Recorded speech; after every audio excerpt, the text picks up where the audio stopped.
हमारी संस्कृति, हमारे संस्कार सदा रहें हमारे साथ। सब्सक्राइब करें तिलक। देवर्षि, त्रेता युग में धर्म शत्रु इतने प्रबल हो गए हैं कि वो धर्म रक्षक को ही जन्म लेने देना नहीं चाहते। इसलिए मैंने वैष्णो देवी के रूप में अपने जन्म से पहले ही धर्म रक्षा का अपना दायित्व निभाना आरंभ कर दिया है। मैया, आपने धर्म शत्रु दुर्जय को धर्म के मार्ग पर वापस आने के लिए कई संकेत दिए, पर वो हठधर्मी दिखा रहा है। ये उस राक्षस का दुर्भाग्य है। राक्षसराज, मुझे बचाइए राक्षसराज। नारायण नारायण। मातेश्वरी, वज्रदंत की यह दुर्दशा आपकी अद्भुत लीला है, जिसे देखकर आनंद आ गया। मुनिवर, इस लीला का श्रेय तो वैष्णो देवी को मिलना चाहिए, मुझे नहीं। हाँ मातेश्वरी, आपने अभी वैष्णो देवी का अवतार भी धारण नहीं किया और अभी से आपने वैष्णो देवी के रूप में लीला दिखाना आरंभ कर दिया। नारायण नारायण। धरती की रक्षा के लिए कुछ भी किया जा सकता है, इसीलिए वैष्णो देवी ने धरती की रक्षा हेतु अपने जन्म से पहले ही लीला दिखाई है। मैया, धर्म की रक्षा के संबंध में एक प्रश्न बड़े दिनों से मन में उठ रहा था, परंतु पूछते हुए संकोच आड़े आ रहा था।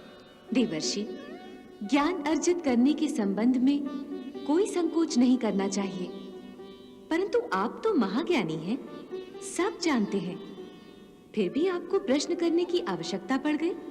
मैया, मेरा ज्ञान भी यह समझने में असमर्थ है कि जब आज के इस युग में धर्म की रक्षा करने के लिए भगवान विष्णु ने श्री राम का और आपने सीता मैया का अवतार लिया है और वो धर्म शत्रु रावण का वध करने निकल पड़े हैं, तो फिर आपको वैष्णो देवी के रूप में एक और अवतार लेने की आवश्यकता क्यों पड़ गई?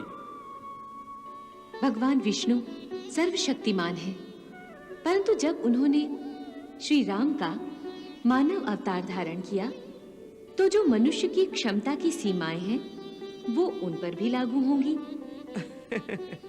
और वो स्वयं अपने इस अवतार में पुरुषोत्तम पुरुष का उदाहरण छोड़ना चाहते हैं, और सीता के रूप में मुझे अपनी सीमा में रहना पड़ रहा है।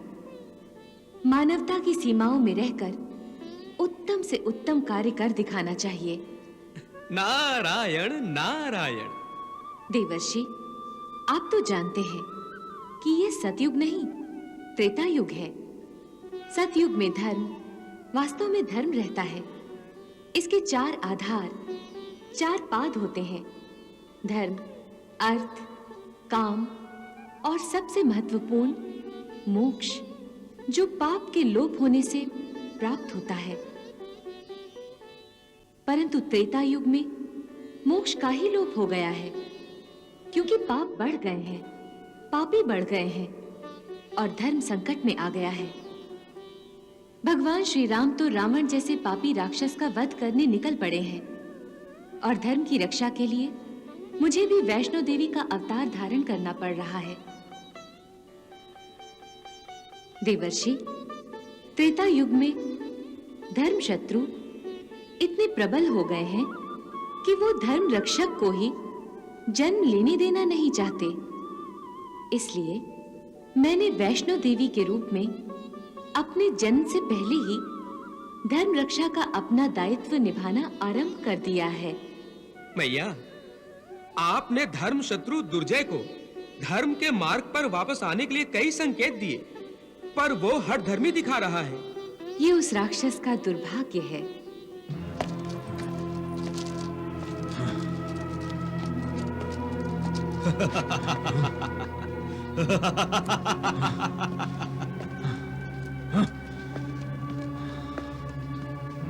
महाराज,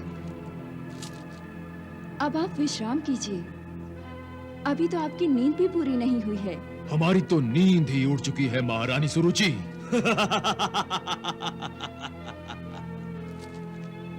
दूसरों की नींद उड़ाने वाले दुर्जय की नींद उड़ गई है। सृष्टि का यही नियम है दुर्जय, जैसी करनी वैसी भरनी। निर्भय प्राण, जब हमारा राक्षस वज्र दंत आएगा तब तुम हंसना भूल जाओगे, तुम्हारी सिट्टी गुम हो जाएगी। कहीं तुम स्वयं अपने बारे में तो नहीं कह रहे हो दुर्जय? निर्भय! राक्षस राज, मुझे बचाइए राक्षस राज! राक्षस राज, मुझे बचाइए राक्षस राज! राक्षस राज, मुझे बचाइए राक्षस राज! राक्षस राज, मुझे बचाइए राक्षस राज! राक्षस राज, मुझे बचाइए राक्षस राज! राक्षस राज! ये तो वज्रदंत की आवाज है। ये वज्रदंत की ही आवाज है महारानी, वज्रदंत की ही आवाज है। ऐसा प्रतीत हो रहा है कि वज्रदंत के भी प्राण संकट में आ गए हैं। नहीं, नहीं, मुझे बचाइए राक्षस राज! मुझे बचाइए राक्षस राज! मुझे बचाइए! वज्रदंत, तुम्हारी ये दशा! मुझे क्षमा कीजिए राक्षस राज, मुझे क्षमा कीजिए। मैं आपकी आज्ञा का पालन करने में असमर्थ रहा। किसने की तुम्हारी ये दशा? किसने? रत्नाकर ने? नहीं, एक बालिका ने।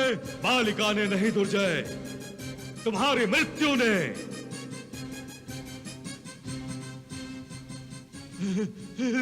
इतनी जल्दी भूल गए दुर्जय कि एक कुमारी ही तुम्हारा वध करेगी, एक कुमारी ही तुम्हारा वध करेगी। निर्भय ठीक कह रहा है, वो मृत्यु से भी भयंकर है, परंतु देखने में भोली भाली है। परंतु वो है कौन? वैष्णवी। वैष्णवी? हाँ, आपने तो कहा था कि रत्नाकर की कोई भी पुत्री नहीं है। तुम्हें भ्रम हुआ है वज्रदंत। भ्रम कैसा राक्षस राज, भ्रम कैसा? उसी ने तो मेरी ये दुर्दशा की है। आप भी उससे सावधान रहें राक्षस राज।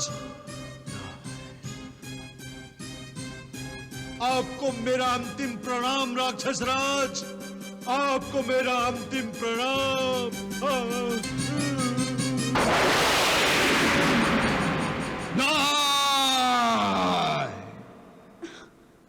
वज्रदंत,